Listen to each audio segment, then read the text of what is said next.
नमस्कार दोस्तों, MP GK के टॉप एमसीक्यू की क्लास में एक बार फिर से आप सभी का बहुत बहुत स्वागत है। दोस्तों, एमपी जीके के टॉप एमसीक्यूज में आज हम डिस्कस करेंगे मध्य प्रदेश के राष्ट्रीय उद्यान से जितने भी इंपॉर्टेंट क्वेश्चन बनेंगे उन सारे क्वेश्चन को हम डिस्कस करेंगे। और दोस्तों, ये क्वेश्चन आपके एमपी पटवारी के एग्जाम के लिए अति महत्वपूर्ण क्वेश्चन है।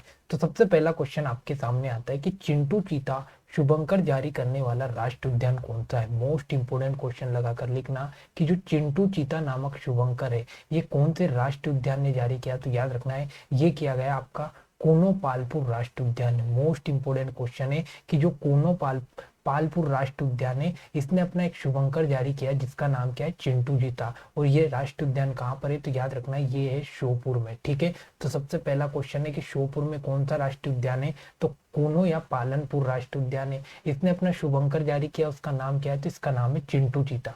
अगला क्वेश्चन आता है कि किस रसायन के कारण कानाकिसली राष्ट्रीय उद्यान में बाघ अत्यधिक तनाव में रहते हैं। मोस्ट इंपोर्टेंट क्वेश्चन है। जो कानाकिसली राष्ट्रीय उद्यान है, ये कानाकिसली राष्ट्रीय उद्यान कहाँ पर है, तो ये आपका मंडला जिले में आता है। और जो कानाकिसली राष्ट्रीय उद्यान है इसमें एक रसायन अभी हाल ही में ज्यादा फैल रहा है जिसका नाम है मेटाबोलाइट। तो याद रखना है जो मेटाबोलाइट रसायन है ये कानाकिसली राष्ट्रीय उद्यान में फैला हुआ है और इसी के लिए यहाँ के जो बाघ या टाइगर है वो बहुत ही ज्यादा तनाव में रहते हैं। तो ये बात आपको मोस्ट इंपोर्टेंट याद रखनी है, कौन सा रसायन है, तो मेटाबोलाइट है।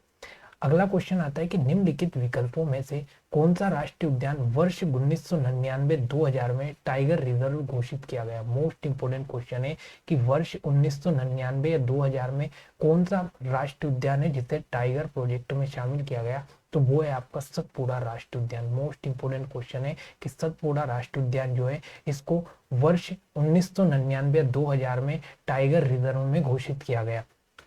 अगला क्वेश्चन, मध्य प्रदेश के किस राष्ट्रीय उद्यान को लैंड्स ऑफ व्हाइट टाइगर के नाम से जाना जाता है। मोस्ट इंपोर्टेंट क्वेश्चन है कि मध्य प्रदेश का वो कौन सा राष्ट्रीय उद्यान है जिसे लैंड्स ऑफ व्हाइट टाइगर के नाम से जाना जाता है, तो याद रखना है वो है आपका बांधवगढ़ राष्ट्रीय उद्यान।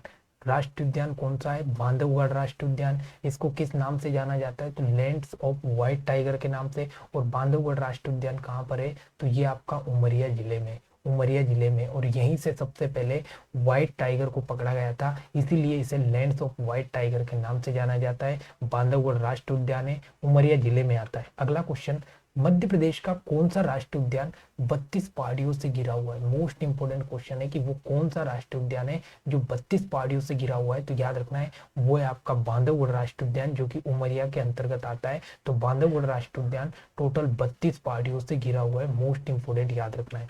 अगला, यहाँ पर एक साइड में आपको राष्ट्रीय उद्यान दिए गए हुए और एक साइड में वहां से प्रवाहित होने वाली नदियां दी गई है। तो अगर हम बात करें तो कानाकिसली राष्ट्रीय उद्यान से कौन सी जो नदी है वो बहती है, तो याद रखना है यहाँ से आपकी कौन सी होलो नदी बहती है। ठीक है, उसके बाद बात आती है माधव राष्ट्रीय उद्यान, तो माधव से मनियार नदी बहती है, बिल्कुल सही है। उसके बाद में सतपुड़ा राष्ट्रीय उद्यान जो है यहाँ से चरण गंगा नहीं बहती है। याद रखना है जो सतपुड़ा राष्ट्रीय उद्यान है यहाँ से चरण गंगा नहीं बहती है। जो चरण गंगा नदी है ये कानाकिसली राष्ट्रीय उद्यान से बहती है। तो याद रखना है कानाकिसली राष्ट्रीय उद्यान से दो नदियां बहती है, एक तो होलो नदी, एक चरण गंगा नदी।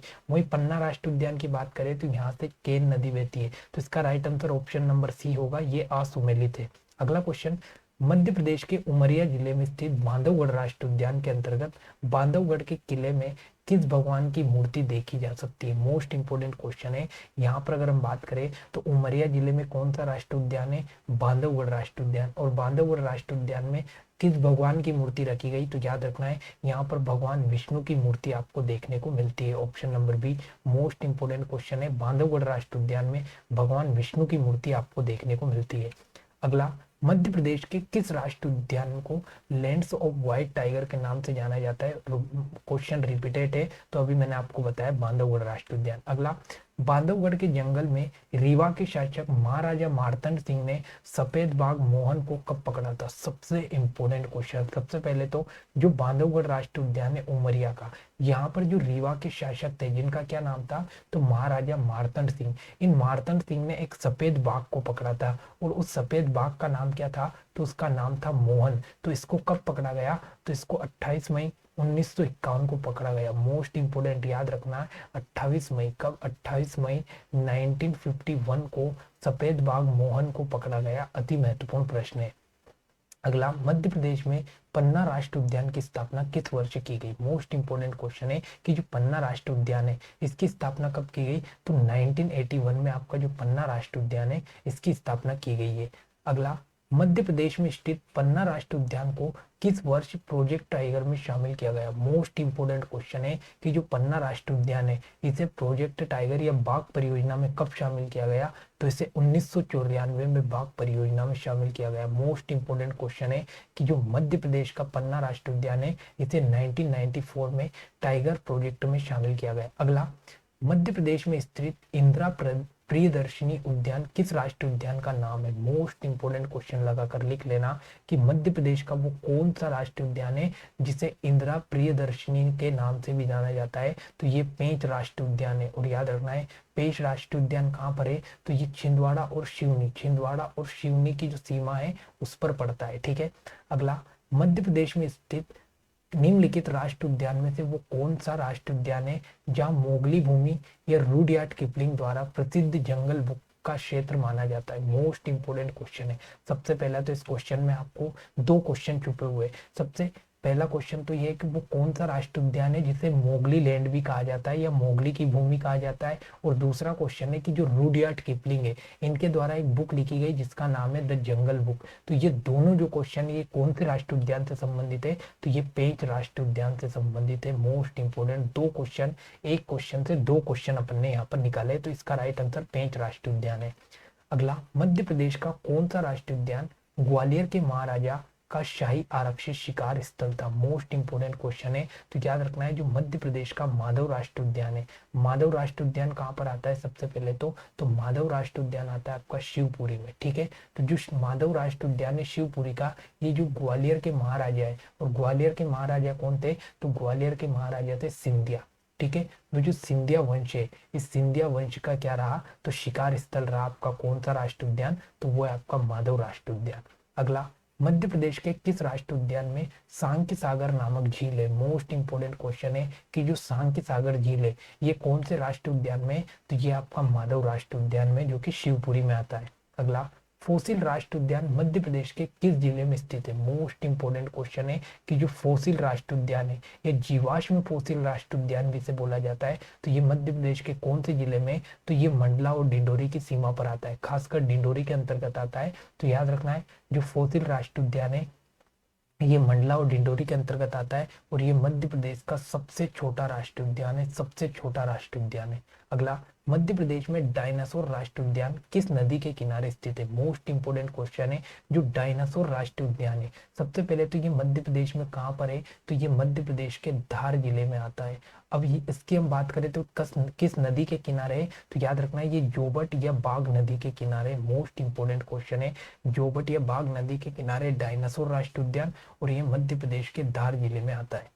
अगला, मध्य प्रदेश के किस राष्ट्रीय उद्यान से वन्य जीवों को गोद लेने की प्रथा प्रारंभ की गई? मोस्ट इंपोर्टेंट क्वेश्चन है कि मध्य प्रदेश का वो कौन सा राष्ट्रीय उद्यान है जहां वन्य जीवों को गोद लेने की परंपरा शुरू की गई? तो याद रखना है वो आपका वन विहार राष्ट्रीय उद्यान। मोस्ट इंपोर्टेंट क्वेश्चन है, वन विहार राष्ट्रीय उद्यान कहाँ पर आता है? तो ये भोपाल में आता है सबसे पहले तो, और एकमात्र राष्ट्रीय उद्यान जो शहर के बीच में स्थित है वो है आपका वन विहार राष्ट्रीय उद्यान। अगला, नगर के बीचों बीच कौन सा राष्ट्रीय उद्यान स्थित है? मोस्ट इंपोर्टेंट क्वेश्चन है। तो याद रखना है एकमात्र राष्ट्रीय उद्यान जो नगर के बीचों बीच स्थित है और उसका नाम है वन विहार राष्ट्रीय उद्यान, जो कि भोपाल में आता है, वन विहार राष्ट्रीय उद्यान। अगला, कूनो पालपुर वन्य जीव अभ्यारण्य मध्य प्रदेश के किस जिले में? तो मैंने अभी आपको बताया कि कूनो पालपुर जो वन्य जीव अभ्यारण्य ये मध्य प्रदेश के कहाँ पर है? श्योपुर में। दोस्तों याद रखना है जो कूनो पालपुर अभ्यारण्य है ये पहले अभ्यारण्य हुआ करता था, लेकिन अब ये एक राष्ट्रीय उद्यान बन गया, राष्ट्रीय उद्यान बन गया, और ये श्योपुर जिले के अंतर्गत आता है। अगला, मध्य प्रदेश में प्रथम बायोस्फीयर रिजर्व है। मोस्ट इंपोर्टेंट क्वेश्चन है। तो याद रखना है जो मध्य प्रदेश का सबसे पहला बायोस्फीयर रिजर्व है वो है आपका पंचमढ़ी। क्या है? पंचमढ़ी। मोस्ट इंपोर्टेंट क्वेश्चन है। जो पंचमढ़ी है ये होशंगाबाद जिले के अंतर्गत आता है। कहाँ पर आता है? तो होशंगाबाद जिले में आता है, और यहाँ से एक नदी बहती है जिसका नाम है तवा नदी। मोस्ट इंपोर्टेंट नदी है। अगला, मध्य प्रदेश के प्रमुख यहाँ पर फैक्ट हम बात करते हैं तो मध्य प्रदेश का प्रथम बायो रिजर्व कौन सा है, तो ये आपका पंचमढ़ी। मध्य प्रदेश का प्रथम जीवाश्म राष्ट्रीय उद्यान कौन सा है, तो ये आपका डिंडोरी में। उसके बाद प्रथम टाइगर प्रोजेक्ट, तो ये आपका कान्हा किसली राष्ट्रीय उद्यान जो कि मंडला में आता है। प्रथम राष्ट्रीय उद्यान, तो ये भी कान्हा किसली राष्ट्रीय उद्यान है। और प्रथम आर्द्र भूमि जो रामसर क्षेत्र है, तो ये आपका भोजताल जो कि भोपाल में आता है। तो ये इंपॉर्टेंट क्वेश्चन यहाँ से बन सकते हैं। अगला, सेलाना जीव अभ्यारण्य कौन से जिले में स्थित है। मोस्ट इंपोर्टेंट क्वेश्चन है कि सेलाना वन्य जीव अभ्यारण्य कहाँ पर है, तो याद रखना है सेलाना कहाँ पर है, रतलाम में। मोस्ट इंपोर्टेंट क्वेश्चन है कि जो सेलाना वन्य जीव अभ्यारण्य है, तो सेलाना अभ्यारण्य कहाँ पर आता है, रतलाम में आता है। अगला, घाटी गांव वन्य जीव अभ्यारण्य ग्वालियर की स्थापना कब की गई। मोस्ट इंपोर्टेंट क्वेश्चन है। सबसे पहले तो आपको ये याद रखना है कि जो घाटी गांव वन्य अभ्यारण्य है ये कौन से जिले में आता है, तो ये ग्वालियर जिले के अंतर्गत आता है। इसकी स्थापना कब की गई, तो इसकी स्थापना 1981 यानी 1981 को इसकी स्थापना की गई है, ये आपको याद रखना है। अगला, पन्ना राष्ट्रीय उद्यान को टाइगर रिजर्व कब बनाया गया। मोस्ट इंपोर्टेंट क्वेश्चन है, तो याद रखना है जो पन्ना राष्ट्रीय उद्यान है इसे 1994 में, कब 1984 में टाइगर रिजर्व में शामिल किया गया, 1994 में पन्ना राष्ट्रीय उद्यान। अगला, निम्नलिखित में से कान्हा किसली राष्ट्रीय उद्यान का अनमोल रत्न कौन सा है। मोस्ट इंपोर्टेंट क्वेश्चन है, तो याद रखना है जो कान्हा किसली राष्ट्रीय उद्यान है ये कहाँ पर है, मंडला में है। सबसे बड़ी बात यह है कि ये पहला आपका मध्य प्रदेश का पहला राष्ट्रीय उद्यान है और पहला राष्ट्रीय उद्यान है जिसे प्रोजेक्ट टाइगर में शामिल किया गया। और इसका जो अनमोल रत्न है ये क्या है, तो ये बारहसिंगा है। क्या है, बारहसिंगा, जो कि मध्य प्रदेश का राज्य की पशु है। अगला, निम्नलिखित में से कौन सी वनस्पति अधिकतर कान्हा किसली नेशनल पार्क में पाई जाती है। मोस्ट इंपोर्टेंट क्वेश्चन है, तो याद रखना है जो कान्हा किसली राष्ट्रीय उद्यान है यहाँ पर सबसे ज्यादा साल के पेड़ पाए जाते हैं। कौन से पेड़ पाए जाते हैं, तो साल के पेड़ यहाँ पर पाए जाते हैं। अगला, कान्हा के शुभंकर भूरसिंह द बारहसिंगा के साथ आए व्यंग्य चित्रकार का नाम बताइए। Most important question. सबसे पहला इंपोर्टेंट क्वेश्चन है कि जो कान्हा किसली राष्ट्रीय उद्यान है इसका शुभंकर क्या है, तो इसके शुभंकर का नाम है भूरसिंह द बारहसिंगा। और भूरसिंह द बारहसिंगा जो है ये किसके द्वारा डिजाइन किया गया, तो ये डिजाइन किया रोहन चक्रवर्ती के द्वारा। किसने बनाया, तो रोहन चक्रवर्ती ने कान्हा किसली राष्ट्रीय उद्यान के शुभंकर को बनाया, भूरसिंह द बारहसिंगा जिसका नाम है। अगला, मध्य प्रदेश का राज्य पशु बारहसिंगा पाया जाता है, तो अभी मैंने बताया कि ये मध्य प्रदेश के कान्हा किसली राष्ट्रीय उद्यान की शान है, अनमोल रत्न है, तो ये कान्हा किसली राष्ट्रीय उद्यान में पाया जाता है। अगला, सेलाना वन्य जीव अभ्यारण्य कहाँ पर है, तो अभी अभी मैंने बताया था कि सेलाना वन्य जीव अभ्यारण्य कहाँ पर है, तो ये मंडला में है। सेलाना कहाँ पर है, मंडला में। अगला, जॉर्ज कैसल राष्ट्रीय उद्यान स्थित है। मोस्ट इंपोर्टेंट क्वेश्चन है, याद रखना है जो जॉर्ज कैसल का भवन है ये एक प्रकार का भवन है। क्या है, भवन। और ये किस राष्ट्रीय उद्यान में है, तो याद रखना है ये आपका माधव राष्ट्रीय उद्यान में। याद रखना है जो जॉर्ज कैसल का भवन है ये सिंधिया वंश के शासक ने बनाया था।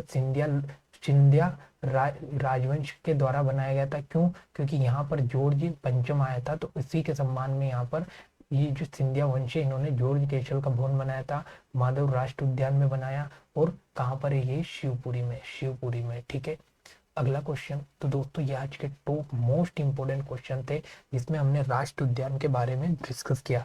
आगे भी इसका एक और पार्ट आएगा जिसमें भी हम राष्ट्रीय उद्यान के जितने भी इंपॉर्टेंट क्वेश्चन बनेंगे उनको डिस्कस करने वाले हैं। तो आशा करता हूँ कि आज की क्लास आपको बेहद अच्छी लगी होगी। अगर क्लास अच्छी लगे तो चैनल को जरूर सब्सक्राइब करना।